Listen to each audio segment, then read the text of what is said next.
Space Cowboy Books presents Simultaneous Times, a science and speculative fiction podcast. Short stories to stir the imagination by contemporary authors.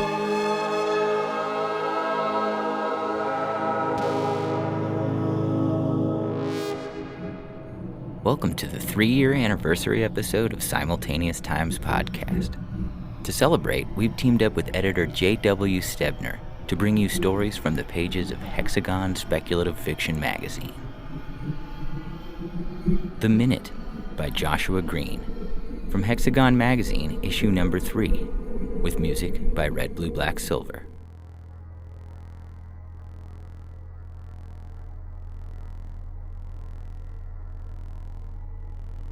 Is this the one you want?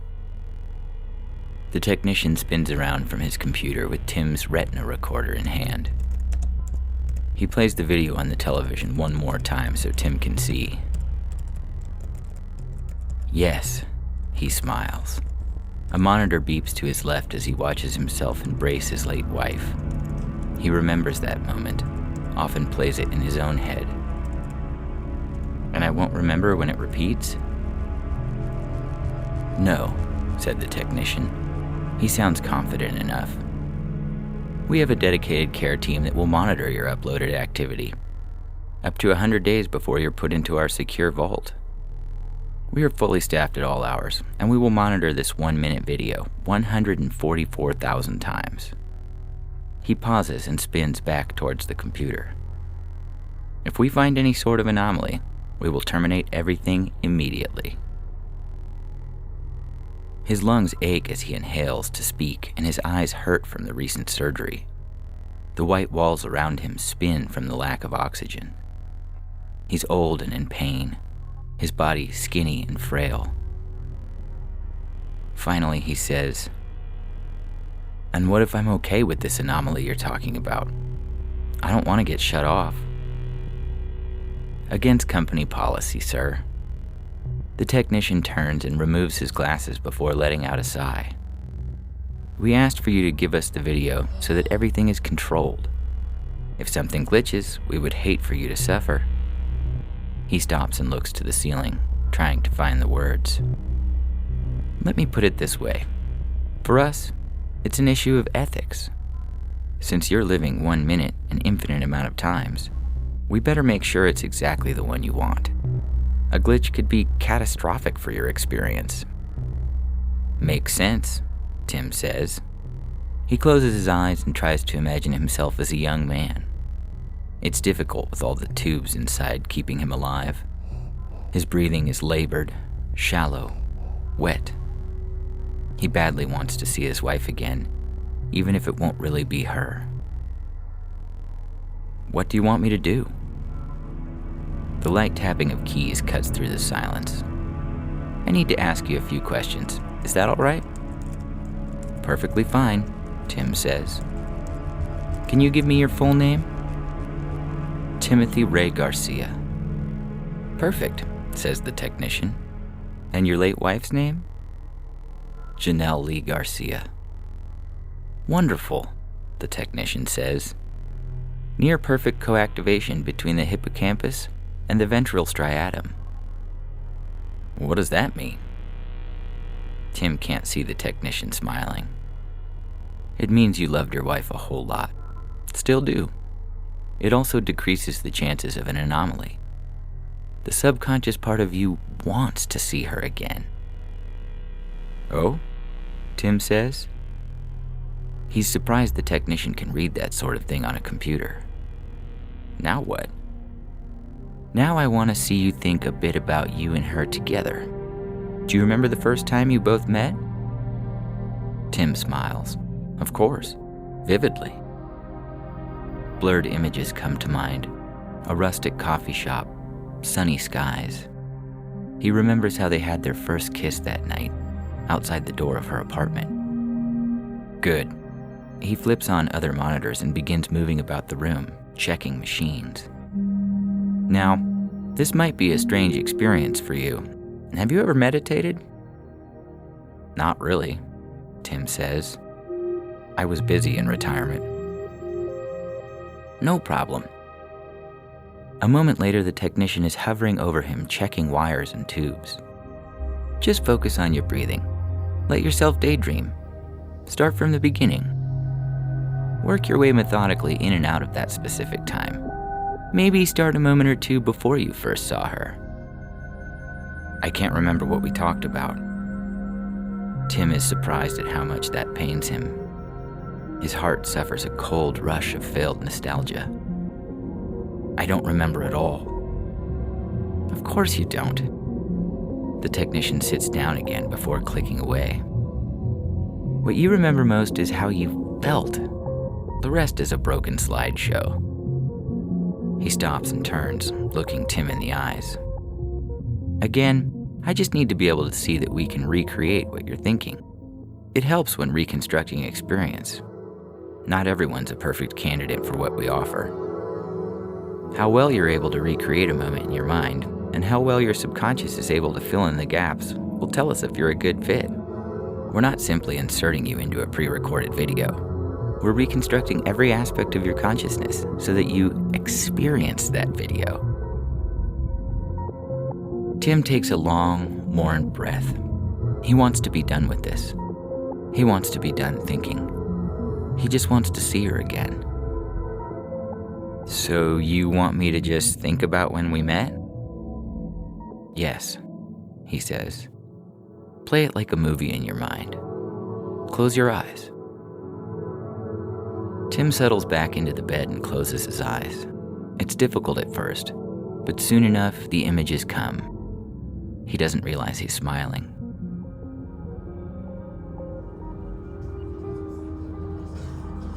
"Here you go, sir." I looked up to see a petite-looking woman holding out a small to-go cup. "What's this?" I asked. "I didn't order anything." The woman smiled and pointed to a table at the other end of the shop.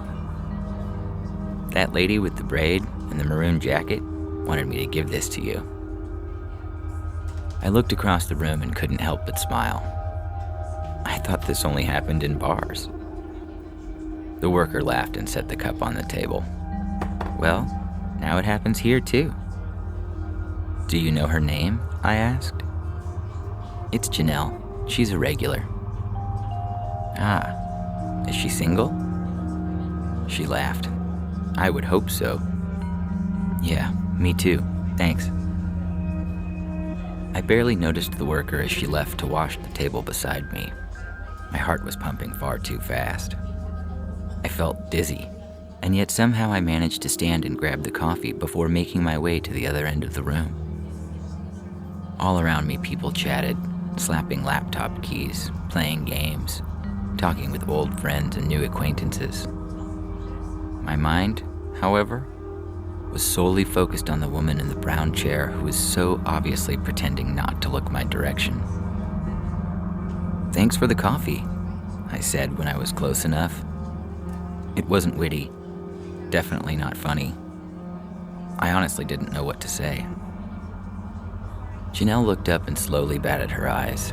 They were a beautiful dark hazel. I thought I saw a tinge of green as well. "I didn't buy you that coffee." My heart locked, every part of me immovable as stone. I looked around to see if maybe I was pointed to the wrong girl. "Oh," I started to say. I'm sorry." She was already laughing by the time my eyes were back on hers. "I'm joking," she said. "I'm Janelle." "I know," I said. "Do you? And how's that?" Her tone was playful. Mine was entirely too matter-of-fact. "The lady who gave me this told me." "Did she?" I caught her eye wander over in her direction. They were both smiling. "Yes." "Well, are you going to sit down so we can get to know each other?" I was surprised, then, at how my heart relaxed. In the span of a moment, she had gained my trust and affection. I would love nothing more.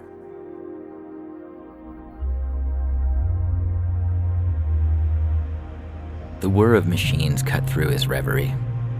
"Your wife sounds funny." Tim opens his eyes and watches as a window on the monitor disappears. It takes him a moment to realize he's being spoken to. "She was hilarious," he says. He remembers the long walk they went on after, caffeine running through their veins as the Saturday morning sun hugged the tops of the trees. "Did it work?" "More than enough," he says. "Hang tight while I send the information over to another department." A couple minutes go by. He feels the silence echo around in his heart, bouncing off every empty wall, like a condemned house with peeling plaster.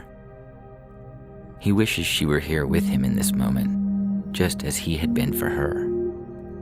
He thinks of Janelle and how she's locked in the cold, dark server room, living out the same minute over and over again. The one desire of her heart being perpetually filled. He is just moments away from this same awful fate. He looks outside and strains his eyes a bit. It's a bright day. He sees a young couple pushing a stroller while their young daughter silly dances on the sidewalk in front of them. He smiles. "What are you remembering?" "Huh?" Tim shuffles up in his bed the best he can to get a better look at the technician. He's typing away while glancing at a monitor to the right. "The areas in your brain that I mentioned before, they're lighting up." "Oh?" Tim said. "I saw a young couple outside with their kids. Made me think of my own." "It sounds like you've lived a good life, Mr. Garcia. I can tell you loved your kids a lot." Tim gives the technician a puzzled look, though he can't quite see. "And how would you know that just by reading the computer?" The technician turns in his chair and puts one leg over his knee. "The medial orbitofrontal cortex mediates the feelings of remorse. The strong coactivation between the hippocampus and the ventral striatum I just witnessed suggests that you loved your kids a lot and that you're glad you had them." "I do love them," Tim says. "Not sure I like the feeling I'm getting now, though." "Nostalgia, you mean?" asks the technician. He sighs and looks back at his computer. "I know what you mean. The brain is a funny thing, Mr. Garcia. It's able to take a specific memory and attach a reward value to that memory. The feeling we get from this combination is that of nostalgia." He pauses. Though it is strange that we often don't feel rewarded by the nostalgic. Tim doesn't respond. Instead, he looks outside. The family is long gone, and despite all the nostalgia crammed inside his dying body, he tries to be thankful that he was able to experience the good of raising children. He thinks he would do it all over again if he could. "Do you think your company will ever allow someone to relive longer than just a minute?" "Oh, absolutely," says the technician. He doesn't miss a beat. "In fact, it's our goal. It's just that the technology isn't there yet." "Would you be able to condense all the footage of my life into 1 minute?" The technician laughs. "I've been asked that before. It's technically possible. Illegal, though." "Illegal? Why?" He coughs as he says this. It's thick and wet. He can feel his body beginning to shut down. He tries not to think of his faux afterlife. Not yet. The Crimes After Death Act, or CADA, prohibits it. Since we don't have the resources to sift through every second of your retina device, we can't be certain that you didn't commit some sort of crime. We're not allowed to let people relive their terrible acts. Even though the person in the driver's seat is the only one conscious? Tim furrows his brow at this. Congress has always been 50 years behind technology. The public wasn't into it either. Activists that wanted us shut down were able to spin that into a law. Not even my Janelle will be really conscious when I see her again. It will just be like watching a video. She'll just be an image. These words grate against his soul. Tears form around the whites of his eyes. You won't know that once you're in there, Mr. Garcia. The technician turns around and moves to the bed, checking once more over the wires. I'm going to need you to do some remembering now. Can you do that for me? Sure, Tim says. He tries to compose himself. He almost fails. What now? Access a memory of your children, something that hasn't ever quite left you. Do the same as before. Work your way into it. Allow your mind to fill in the gaps. Doesn't matter if it's right. Okay, Tim says. He lays his head back and closes his eyes. He's surprised at how many memories there are for him to choose. Ready? He hears the technician move back to his computer. Ready? He leans back and allows the first memory to come to him like a child running to see his father after a long day at work. I felt the punch to my arm before I heard the cry. Can you get him? Janelle asked. She turned back over. It was a command, not a question. Does he need to eat? He ate 20 minutes ago, she mumbled. He just wants to be held. I staggered to my feet, mind numb, eyes heavy and worthless. The soft yellow of the nightlight just before the bassinet revealed a scrunched and angry face. I watched his small, thin lips as he quivered for care. I was terrified of dropping him, so I shook out my hands before reaching into the bassinet. There, I said, my fingers gently moving under his tiny head. My other hand lifted from his butt as I brought him close to my chest. He stopped crying after he felt my warmth. I watched as he yawned himself back to sleep. Using my knees, I bounced up and down softly. I didn't really know what to do with him other than just look and wonder and bounce. I wondered what he would be like someday.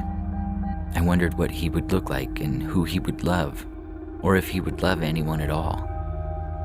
I thought about all the little quirks I had so quickly learned to love.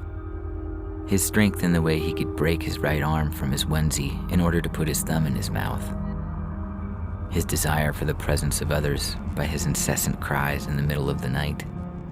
Even the way his eyes tried to focus on mine made me at a loss for words.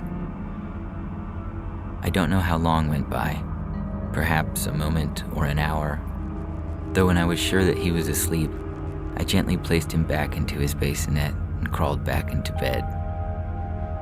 Thank you. She was still awake.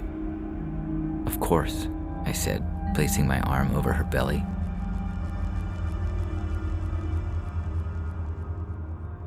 I'm surprised you remember that, says the technician. Tim opens his eyes with a heavy, aching heart. For some reason, it stuck with me my whole life. Was he your first? He's typing again, probably sending more information. He was. I think I remember that so vividly because it was our first night home. I'd never held a newborn alone like that before. You're right, the technician says. Our brains hold first-time experiences, much like how bookmarks hold a page for us. That's a lot of bookmarks, Tim says. The technician stops and turns before taking off his glasses, twirling them around in his hand. For some, yes. He's staring at the floor now. Tim doesn't understand why. He wishes he were hooked up to the machine. Are we done? He says this to break the technician out of his strange trance. Just about, he says, looking up. I just need one more. I apologize in advance for what it is. What's that? Tim asks. I need you to think about the last time you saw your wife. I need you to think about what that felt like, same as before. Why? He coughs, anger riding along the edge of his voice. He doesn't mind nostalgia, but thinking about his wife like that on his deathbed would be torturous. I don't want to do that. Twice isn't enough for our science, the technician says.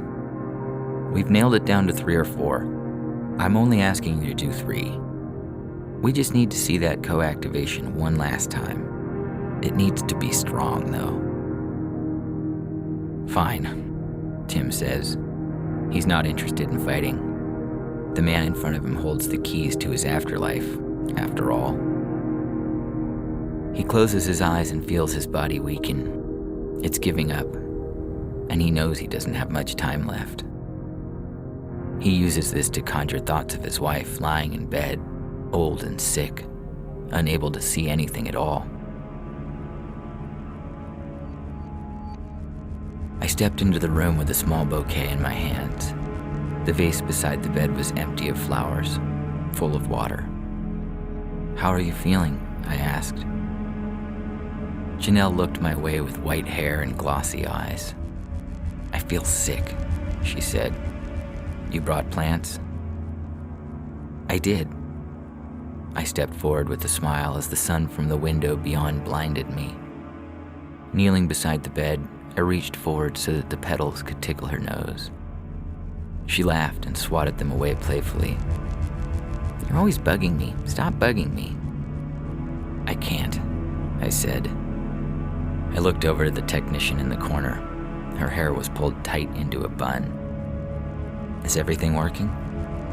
"Just about," the technician said. "Are you sure this is the minute you want to live?" I looked to Janelle. "Are you asking him or me?" She winked at me and smiled. "You, Janelle," said the technician. "I just want to be sure." "Yes, I'm sure." A moment later, the technician rose from her desk and said, "Then it's time. I'll give you two a moment to say goodbye." I watched as she left the room, closing the door behind her. We spoke of our deep love for one another. I thanked her for fun, friendship, and the way she snorted when she laughed. We exchanged unneeded apologies for forgotten words and forgotten fights. My heart ached watching her eyes grope hopelessly for the sight of my face. I wanted her to see me again as an old man full of love. I gently rubbed her hand and sang soft songs under soft, warm sunlight. She smiled as she always did. I cried like a child. She died in my arms an hour later, slipping quietly into the corporate machine.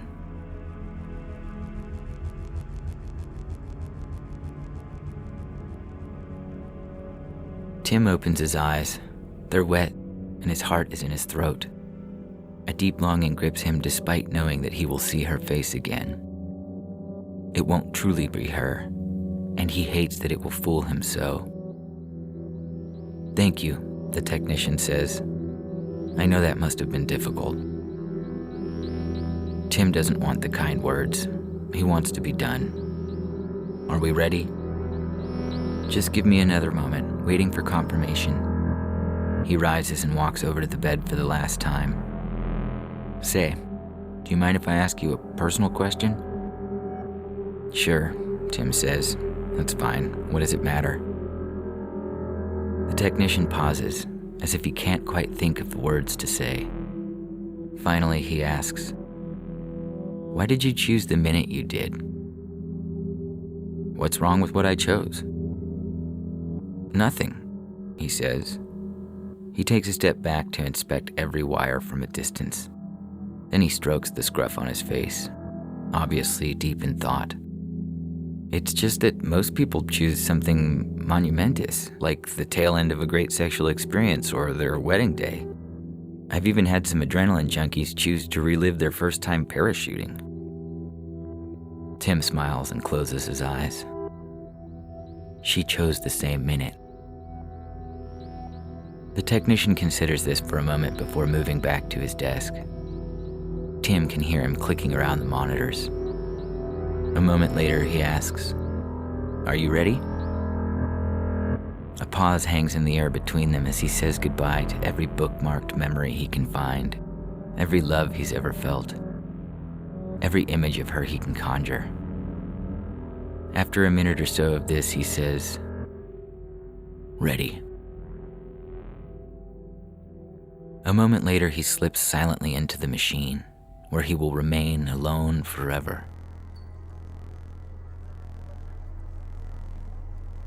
He slams the car door shut, his eyes working through the busy crowd of people coming and going. She said gate 3, he thinks. It takes everything in him to stay by the car. He hasn't seen her in months. 97 days to be exact. He's been counting. Being apart while Janelle took care of her mother had been agonizing for both of them. He works his way over to the passenger door to try and get a better look. "You need to move along, sir." Tim turns around and finds a police officer looking at him. "She's on her way out right now." He says this before turning around, whispering, "Come on, Janelle, let's go." His heart pumps with excitement. He's sure hers is too. A moment later, he sees her standing at the door, looking around with equal expectation.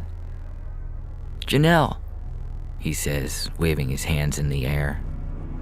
Their eyes meet and his heart gladdens at her smile.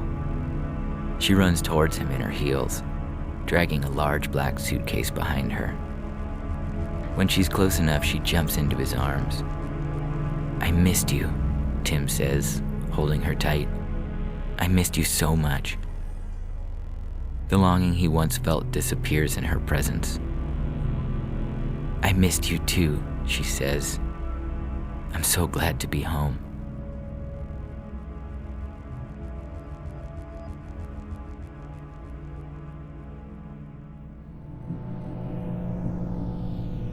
Cold Storage by Nicholas C. Smith. From Hexagon Magazine, issue number 1, with music by Fog Machine.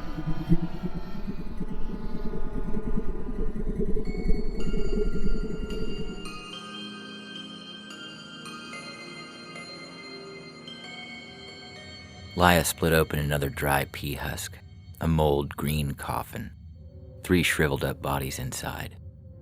The ruined peas fell from the pod and spattered like ash on the metal floor. She reached a finger to her cheek to see if she was crying, starvation's sharp knife having whittled away her senses. The spacecraft carried just 4 living people, Laya and her triplets, only 4 months, and yet, somehow, she couldn't fill them. Failing as a mother and as a provider. Around her, warm lights shone on glass cribs filled with soil. They cradled death. Carrots, potatoes, lettuces, peas, and parsnips, all blight brown, a breath away from dust. She tried to save them, moved everything away from the plant nursery where the blight had run rampant and into this sterilized storage room. Harvested seeds from the few specimens that hadn't been infected. Used new cribs, monitored power and heat levels. But the blight was as relentless as her own hunger. Always followed, always caught. 90% of the peas were dead. It hit the other vegetables harder. Laya let the empty pea pod fall from her palm. "They'll die unless you do something. A good mother would find a way." "Mom?" Juniper stood in the doorway, dressed in a knitted bunny nightie. Laya pinched her sweaty t-shirt away from her ribs, then turned and forced a plastic smile. "Well, hey there, sweetie. Nice of you to visit your old mother." "They're dead, aren't they?" It took a moment to understand. The vegetables. That's all she meant. Dead vegetables. The girl eyed the room.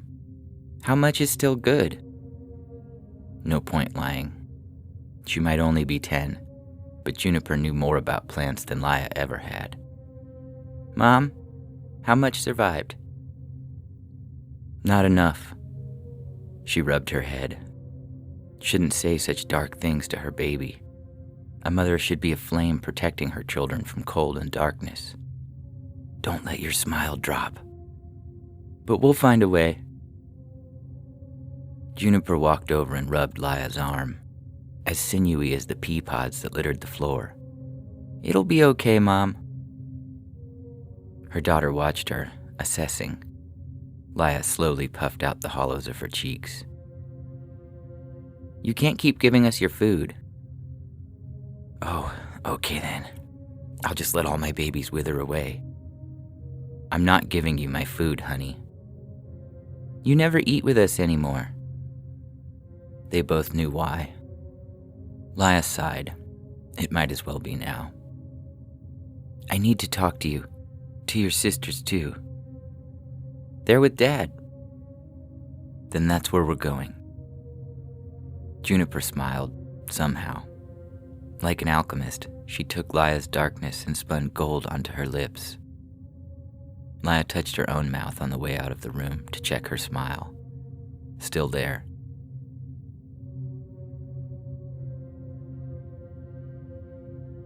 The girls spent as much time here in the cryo bay as they did in their bedroom. They played amongst the steel walls and ran along the metal mesh rows lined by frozen corpses. Almost 100 cryo units, most filled. Frozen bodies that would never thaw. This graveyard was the girls' garden. Laya hated it. Hated the warped faces of those who'd abandoned her. Juniper ran ahead to her sisters, to the steel and glass capsule that contained their father. Hi, Daddy. Juniper leaned down and kissed the glass. Mommy, look what Iris made, said Lily. Iris held up her painting. 3 little girls beneath purple skies, outside a jagged, geometric house. A man and a woman holding hands. That's you and Daddy. She squinted. Is my hair gray? I thought of that, said Lily, beaming. Because you'll be much older when we arrive and he wakes. He won't wake. None of them will. It's lovely. Iris pressed the painting against the glass coffin. Her father, like the rest of the crew, had taken his chances in cryo rather than starving to death after the blight took the food supplies. He'd abandoned a pregnant Laya for the ship's last resort. Pods that couldn't be thawed safely. Not with current technology. Maybe never. Laya had struggled on alone, refusing to freeze her unborn babies. Dad's seen it enough, said Iris. He's probably bored of it. He hadn't seen it at all. Never would. But little white lies kept her children going. Mommy wants to talk to us, said Juniper sharply. It's serious. The new plants are dying. The girls turned to face Laya. Is that true, Mommy? Lily asked. The plants are dying? Not all of them, but yes, many are. Too many for us to stay alive? Said Juniper. Yes. The word came on a sharp in-breath, a gasp. Iris was crying. She always cried so easily. The youngest triplet in every way. Laya took a deep breath. In 2 days, I'll be joining your father in stasis. What? You can't. I am, she replied. We're not harvesting enough food. Lily wrapped her arms around herself. But then you can't wake up until we reach the colony. 22 years, said Juniper. The white light ate at her as much as the hunger. She might never wake. The technology wasn't waiting at the colony. It didn't exist. It'll go in a flash. I'll take the pod right next to your dad, and you'll read to us every day, paint us pictures. We'll still be able to see and hear everything. Juniper said, It's a mistake, Mom. We should be the ones to freeze. There's plenty enough food for one, and you know how to keep the ship working. Laya bit her lip. It'll be me sleeping, no arguments. 3 people can maintain the ship better than 1. And besides, you're already better with the plants than I am, Juniper. You've read so many texts about them. Plus, they love your singing. Keeps the blight away. Juniper's expression finally changed. The steel frame melted, and, for a moment, she looked her age, as young as her sisters. "Please don't leave us, Mommy," said Lily. "There's no choice, and there's no arguing with me." Juniper's face set hard again. "We'll do whatever you say, Mom." "That's my girl. My girls." "I'll make sure they're okay," said Juniper. Had Laya ever been more proud? Juniper inherited a Sisyphean burden by being born minutes before her sisters, but she kept pushing the boulder upwards, no matter how steep the incline. "Thank you," Laya mouthed to Juniper. She opened her arms and her girls flooded to her. Laya hugged them tight into her bony chest, but couldn't feel their heat. "I love you all so much, more than the moon, and I'll see you again when we arrive." She kissed their heads. 22 years, said Iris. "It'll go by in a flash," Laya said. "Tomorrow, I'll take you through the chores that'll need doing and the maintenance that'll need running. And then, the day after, we'll have the most amazing going away party. I promise." Laya led the girls through the ship's bowels. She showed them how to sanitize the water recycling unit and how to clean the air filters. Then later, in the kitchen, taught them 3 ways to cook potatoes to keep them interesting. The promise of the party tomorrow stopped their spirits from falling entirely, and when her own soul flagged, Laya hugged her nearest child, savored the scent of their hair and the music of their smiles. Even if the lies had been true, if sleepers could be woken, she'd still miss the end of their childhoods, their metamorphosis. Innocent cocoons releasing butterflies, unique patterns on each's wings. Iris yawned, then Lily. Juniper struggled against her own. "Okay, bed, all of you," said Laya, as if it was just another night, another sunset on a planet the kids had never seen. "It's been a long day, and you're all exhausted." They complained, of course. She wanted to surrender to them, desperately, but she was a good mother, strong, had to be. "Bed," she repeated, sterner. "Then tomorrow we'll have so much fun." Juniper turned and nodded at her sisters, surreptitious and slight, but Laya saw it. Lily and Iris said goodnight and left. "And why aren't you going with them?" "We can't do it without you, Mom," answered Juniper. "We need you." Ah, so Juniper was the designated negotiator. "You can, and will," she paused. "And your sisters will still have you to look after them." "Mom," Juniper stared down at her hands. "What is it?" "We'll have enough food, for a while, but not once we're all adults. Not enough plants are surviving. There won't be enough calories for 3 adults. We're not stupid."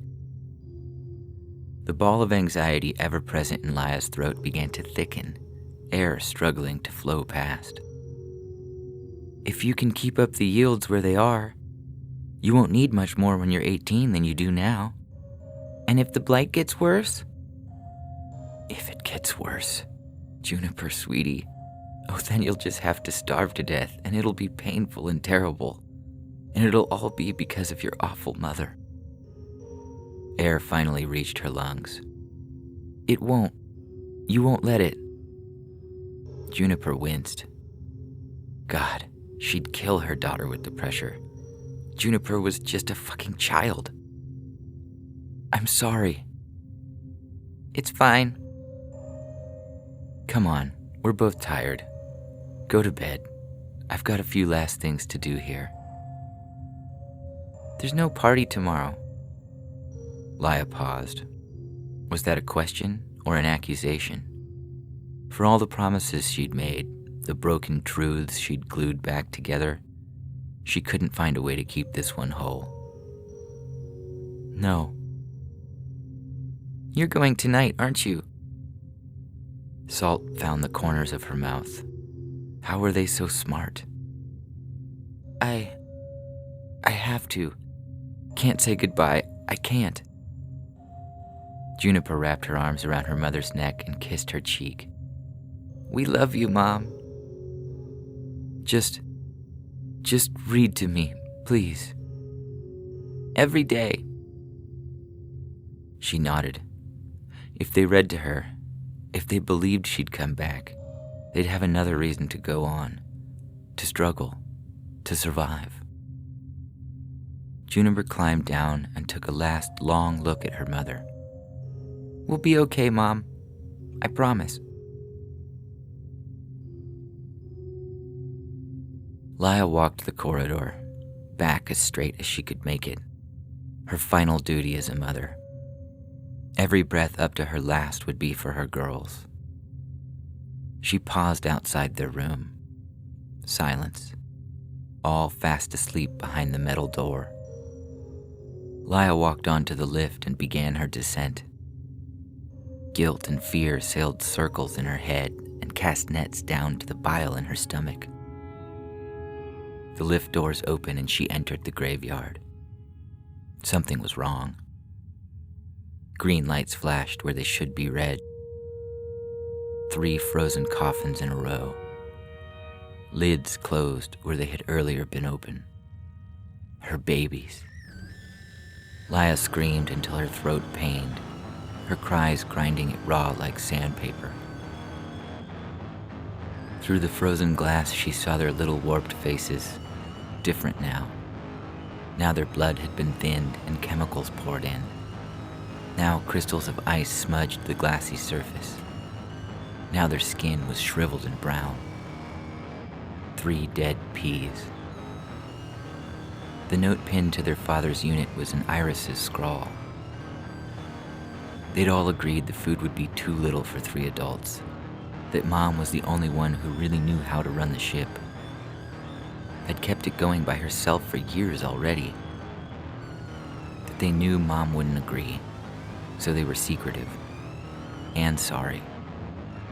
But it was going to be okay. They'd still hear her stories, so she was to read to them and to Dad every single day. That they loved her dearly, more than the moon, and they'd see her again when they arrived. Laya lay weeping on the mesh floor. What had they done? What had she done?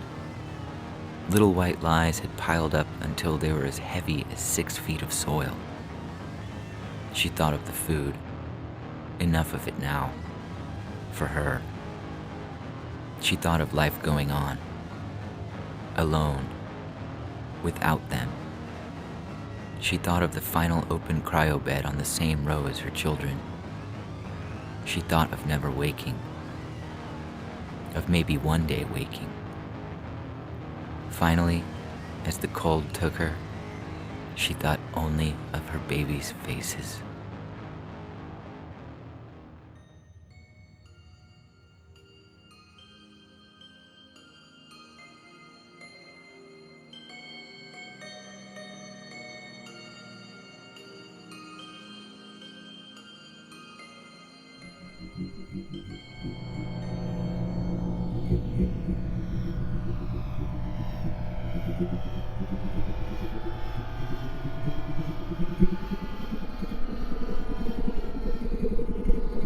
In this episode of Simultaneous Times, you heard The Minute by Joshua Green, with music by Red, Blue, Black, Silver, and Cold Storage by Nicholas C. Smith, with music by Fog Machine. Both stories from the pages of Hexagon Speculative Fiction magazine. We would like to thank the authors and Hexagon's editor, J.W. Stebner, for making this episode possible. Hexagon Speculative Fiction magazine is a wonderful and free online speculative fiction publication out of Canada. Find out more at hexagonmagazine.ca. We would also like to thank all of the authors, voice actors, and composers that have made Simultaneous Times possible. And a special shout out to Fog Machine and Red, Blue, Black, Silver for all of their wonderful music over the years. Find us on Twitter and Instagram, and check out our online store at bookshop.org/shop/Space Cowboy Books. And thanks for listening.